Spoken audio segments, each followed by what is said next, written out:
At her last trial, Pamela aka Poison Ivy is sentenced to be returned to Arkham Asylum again.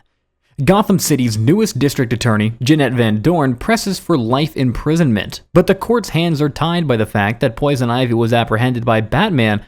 When Ivy returns to Arkham, Harley Quinn greets her enthusiastically, confiding that the inmates will be throwing her a party soon, courtesy of the Mad Hatter, who has planted his mind control chips on the guards. Janet's quoted on television as saying that Batman's a disgrace. Even Commissioner Gordon thinks that they need Batman. Just then, they're paid a visit by the Dark Knight himself, only to present a small gift delivered to them personally. The DA Van Dorn takes in the mafia boss in ropes and also a batarang from Batman. That night, Janet and Bruce Wayne have a dinner date, but she's called away by a phone call.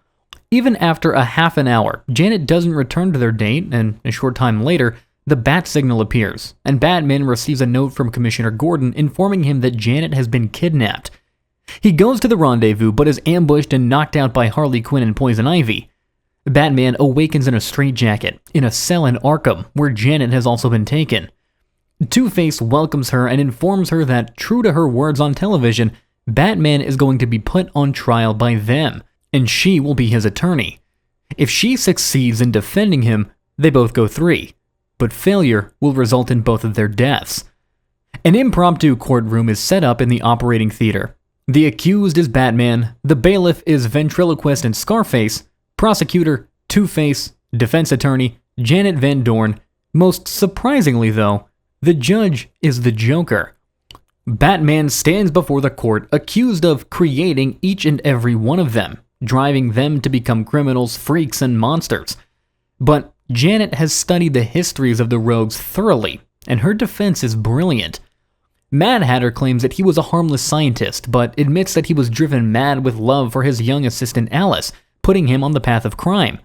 Harley thanks Batman for creating her loyal puddin', which Janet undermines by revealing that the last time she escaped from Arkham, the Joker ratted her out in hopes of reducing his own sentence.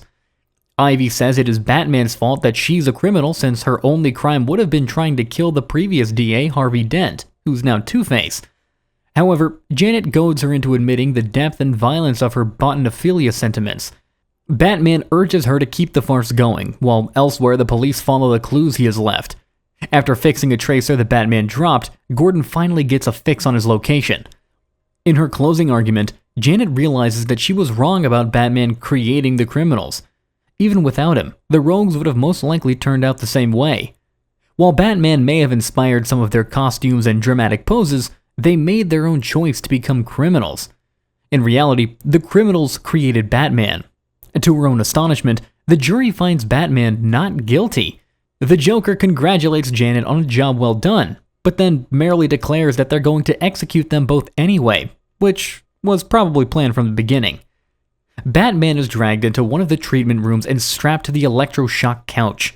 Before the switch is thrown, though, the Joker, who has swapped his judge robes for a priest's cassock, begins to unmask Batman.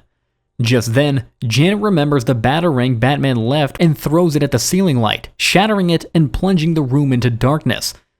The moment's confusion is all Batman needs to break them out, tying up Harley in the process. Killer Croc then guards the door before Batman takes him out, and the Joker fires a machine gun, nearly hitting Harley and damaging a generator, which shocks Croc. Batman and Janet escape, but the Scarecrow blocks their way with a scythe. On their other side, the ventriloquist, Poison Ivy, and the Mad Hatter follow up with them. Batman pulls Janet out of the way, which decapitates Scarface and lodges itself in the wall. They're then confronted by Arkham inmates led by Two-Face, with the previous rogues coming up behind them. Batman throws an inmate into the crowd and escapes with the DA through the roof. As they make their way to the exit, Gordon and the police storm in and hold the mob at gunpoint. The Joker pursues Batman and Janet outside, tying him up with a rope and swinging a heavy gavel. He's subdued after a brief fight in which Batman kicks him hard in the face. As the new day dawns, Janet makes her peace with Batman, as they agree that what they both want most is a peaceful Gotham without crime. After a couple of weeks, software designer Edward Nygma returns to his office and finds that it is locked and his name on the door is gone.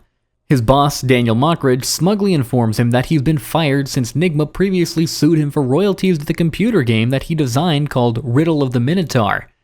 Outraged, Nigma challenges that Mockridge's greed is no match for his genius, and Mockridge responds, "If you're so smart, why aren't you rich?" Why aren't you rich? 2 years later, Mockridge, free and clear of any obligations to Nigma, is negotiating to sell Competitron to Wayne Enterprises for a lucrative buyout. The negotiations, though, are interrupted when Mockridge catches sight out of the window of a stock update screen, which someone has tampered with to send him a riddle. Why do multi-billion-dollar deals break down in Wasteland? Mockridge leaves the meeting in a hurry. Bruce observes the message in the Batcave, where Dick Grayson is enjoying Riddle of the Minotaur on the computer. Dick comes across a riddle, and even Alfred gets involved in the game to solve the puzzle. Batman realizes the Wasteland is the name of both a location within the game, which is a dead end, and a nightclub in Gotham that Mockridge owns, thanks to Dick getting a game over. Mockridge enters the closed nightclub and finds Nigma waiting in the manager's office. Mockridge orders Nigma to get out and tells him that he's selling out to Wayne. Nigma offers him a proposition in exchange for figuring out his ring puzzle. He tricks Mockridge into cuffing himself with said ring puzzle. Thugs grab him from behind. Batman and Robin arrive, and Nigma makes his first appearance as the Riddler. In the fight with the Riddler's thugs, Riddler overloads the club's dance lights, sets the club on fire, and traps Robin in an oversized Chinese finger trap. Batman is forced to let Riddler escape with Mockridge to save his partner, as Mockridge shouts to Batman that he'll pay him anything to help him. As they drive in pursuit, Batman explains that he knows the Riddler's real identity, having investigated Mockridge's background. They notice the city lights blinking, and realize that the Riddler is now tampering with the electrical grid to send a message via Morse code. Batman decrypts the message and finds another riddle. When is the Minotaur's owner as high as an elephant's eye?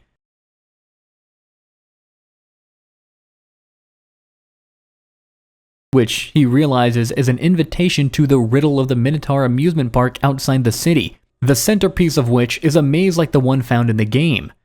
After figuring out that Mockridge owns Riddle of the Minotaur, corn is as high as an elephant's eye, and another word for corn is maze, meaning when Mockridge is in the maze. At the entrance to the maze, Riddler appears on a screen and shows them Mockridge, tied up at the center of the maze with a Minotaur robot, programmed to kill him in less than 10 minutes. He tells them to leave their utility belts behind to make things a bit more interesting. When Batman asks Robin just how far he got in the game, the latter replies he only made it through halfway. Entering the maze, they find that the Riddler has updated its features to make it more lethal. These include the Griffin, which shoots fireballs from its mouth, and a corridor labeled Losers Ahead, where there are blades at neck point meaning loses ahead. Batman and Robin encounter Griffins in front and behind them. Batman and Robin jump back into the Losers Ahead corridor, and both Griffins destroy each other. They now only have 8 minutes left. Batman and Robin soon arrive at a fork with a riddle written in Arabic, which translated reads, "Which way to the eating place?" They go through the left corridor only to realize they went the wrong way after Robin recognizes the Hand of Fate. Batman realizes in the Arab world, people always eat with their right hand. They soon come across a locked door with 3 keys. Batman tries the key labeled D, but as he turns it, 2 giant spinning blades are launched. Robin stops him and suggests trying the key C. Before turning the key, the duo place their backs against the wall, and the door opens. Even after solving these riddles and avoiding multiple traps, they are still only halfway through. They arrive at a 3-way path. Robin recognizes this as the riddle he got to in the game. Batman goes through the left corridor and captures and reprograms the robotic Hand of Fate to carry them to the center of the maze, which Riddler describes as cheating. Once in the center, though, they still need to solve the Minotaur's riddle to keep it from killing Mockridge. The Minotaur asks, "I have billions of eyes, yet I live in darkness. I have billions of ears, yet only 4 lobes." Batman does so answer that it's the human brain, causing the robot to stand down. Incapable of losing gracefully, Riddler orders the robot to destroy them anyway. Narrowly, they manage to save Mockridge and destroy the Minotaur robot using the Hand of Fate via remote. However, Riddler informs them that he's actually been talking to them from a private plane and has already done good on his escape. Wayne Enterprises acquires Competitron, bringing a surge of much-needed jobs to the city. Mockridge shivers in terror as he makes his way to bed. He locks 5 separate deadbolts on his door, searching his apartment and carrying a shotgun. He checks under the bed, then climbs in and turns out the lights, staring fearfully at the ceiling. How much is a good night's sleep worth? Now there's a riddle for you. And thank you for watching Second Look. Be sure to like, comment, share, and subscribe for more awesome videos. Have a nice day.